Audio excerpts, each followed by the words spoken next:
2018ರಲ್ಲಿ ಬಂದಂತಹ ಕರೋನಾದಿಂದ ಇನ್ನೂ ಮನುಷ್ಯ ಮಾನವನು ಬುದ್ಧಿ ಕಲಿತಿಲ್ಲ.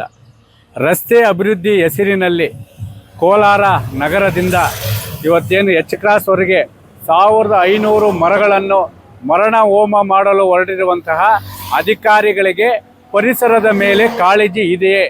ಇದು ನಾವು ರೈತ ಸಂಘದಿಂದ ಪ್ರಶ್ನೆ ಮಾಡ್ತಾ ಇದ್ದೀವಿ. ಅಲ್ಲ ಸ್ವಾಮಿ, ಮಗು ಹುಟ್ಟೋಕೆ ಮೊದಲೇ ಕುಲಾಯಿ ಹೊಲಿಸಿದೆಂಬ ಗಾದೆಯಂತೆ ನೀವು ರಸ್ತೆ ಮಾಡುವಾಗ ರಸ್ತೆ ಅಗಲೀಕರಣ ಮುಂದಿನ ಭವಿಷ್ಯಕ್ಕಾಗಿ ಎಷ್ಟು ಅಗಲೀಕರಣ ಆಗ್ತದೆ ಅಂಥೇಳಿ ನಿಮಗೇನು ಪರಿಜ್ಞಾನ ಇರಲಿಲ್ವ ಅಧಿಕಾರಿಗಳಿಗೆ?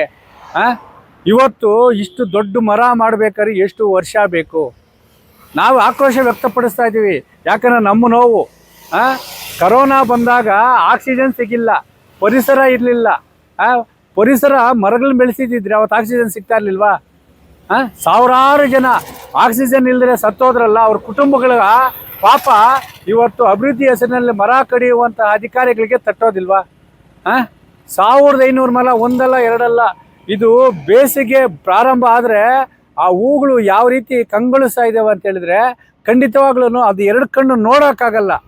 ಇವತ್ತು ರಸ್ತೆ ಅಭಿವೃದ್ಧಿ ಮಾಡಿಬಿಡ್ತೀವಿ ಅಂತೇಳಿ ಎಲ್ಲ ಚೆನ್ನೈ ಕಾರಿಡಾರ್ ಮಾಡ್ತಾಯಿದ್ದೀರಾ, 2, 3, 4 ಮಾಡ್ತಾಯಿದ್ದೀರಾ, ಕುಪ್ಪಂ ರೋಡ್ ಮಾಡ್ತಾಯಿದ್ದೀರಾ. ಪ್ರತಿ ರಸ್ತೆ ಅಭಿವೃದ್ಧಿ ಮಾಡುವಾಗೂ ಈ ಮರಗಿಡಗಳನ್ನೆಲ್ಲ ಕಡಿದು ಪರಿಸರ ನಾಶ ಮಾಡಿದ್ರೆ ಮುಂದಿನ ದಿನಗಳಲ್ಲಿ ಗಾಳಿ, ಅಂದರೆ ನಾವು ಆಡುವಂಥ ಗಾಳಿಗೆ ದುಡ್ಡು ಕೊಟ್ಬಿಟ್ಟು ಆಕ್ಸಿಜನ್ ಆಗೇನೋ ಇದಾಕ್ಕೊಡೋಕ್ಕಾಗ್ತದೆ? ಇದು ಮಾನವೀಯತೆ ಅನ್ನೋದು ಬರವಾ? ಸಾಲು ಮರದ ತಿಮ್ಮಕ್ಕ ನಮ್ಮ ಜೊತೆ ಇವತ್ತಿಲ್ಲ, ಇವತ್ತು ನಮ್ಮನ್ನು ಬಿಟ್ಟೋಗಿದ್ದಾರೆ.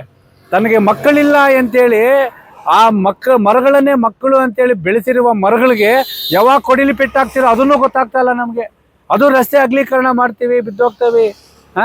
ಅಲ್ಲ ಸ್ವಾಮಿ, ಸಂಬಂಧಪಟ್ಟ ಕೋಲಾರ ಜಿಲ್ಲೆಯ ಶಾಸಕರುಗಳಿಗಿರ್ಬೋದು, ಸಂಬಂಧಪಟ್ಟ ಲೋಕೋಪಯೋಗಿರ್ಬೋದು, ಪಂಚಾಯತ್ ರಾಜ್ ಇಲಾಖೆ ಇರ್ಬೋದು, ಎಲ್ಲ PW ಅಧಿಕಾರಿಗಳಿಗಿರ್ಬೋದು, ಮತ್ತು ಸರ್ಕಾರಕ್ಕೆ ಇರ್ಬೋದು, ನಾವು ಪ್ರಶ್ನೆ ಮಾಡ್ತಾ ಇದ್ದೀವಿ. ಇವತ್ತೇನು ರಸ್ತೆ ಅಗಲೀಕರಣ ವಿಚಾರದಲ್ಲಿ ಒಂದು ಹೂಗಳಿಂದ ಕಂಗೊಳಿಸುತ್ತಿದ್ದ ಒಳ್ಳೆಯ ಪರಿಸರವನ್ನು ನಿರ್ಮಾಣ ಮಾಡುವಂತಹ 1500 ಮರಗಳ ಕೊಡಿಲಿ ಪೆಟ್ಟು ಹಾಕಲು ಮುಖಾಂತರ ಇಡೀ ಪರಿಸರವನ್ನು ನಾಶ ಮಾಡುವಂತಹ ಅಧಿಕಾರಿಗಳೇ ಒಂದು ಮರ ಕಡಿದರೆ ಆ ಒಂದು ಮರಕ್ಕೆ ಬದಲಾಗಿ 10 ಮರವನ್ನು ನೆಡುವಂಥ ಕಾರ್ಯಕ್ರಮ ಮಾಡಿ ಆನಂತರ ಮರಗಳನ್ನು ತೆರವು ಮಾಡಿ, ಇಲ್ಲವಾದರೆ ರೈತ ಸಂಘದಿಂದ ಶೀಘ್ರವೇ ಈ ಒಂದು ಮರಗಳನ್ನು ಅಪ್ಪಿಕೊಳ್ಳುವ ಚಳುವಳಿ ಮಾಡುವ ಮುಖಾಂತರ ನಮ್ಮ ಮರ ಗಿಡಗಳನ್ನು ಉಳಿಸಿ, ನಮ್ಮ ಪರಿಸರವನ್ನು ಉಳಿಸಿ, ನಮ್ಮ ಜನಸಾಮಾನ್ಯ ಆರೋಗ್ಯವನ್ನು ಉಳಿಸಿ, ಮುಂದಿನ ಭವಿಷ್ಯದಲ್ಲಿ ಏನು ಗಾಳಿ ಆಡಲು ಮಾಸ್ಕ್ಗಳನ್ನು ಮತ್ತು ಆಕ್ಸಿಜನ್ಗಾಗಿ ಹಣ ಕೊಡುವಂತಹ ಭವಿಷ್ಯ ರೂಪಿಸೋದು ಬೇಡ ಅಂತೇಳಿ ಸಂಬಂಧಪಟ್ಟ ಅಧಿಕಾರಿಗಳಿಗೆ ಮನವಿಯನ್ನು ಮಾಡ್ತಾ ಇದ್ದೀವಿ.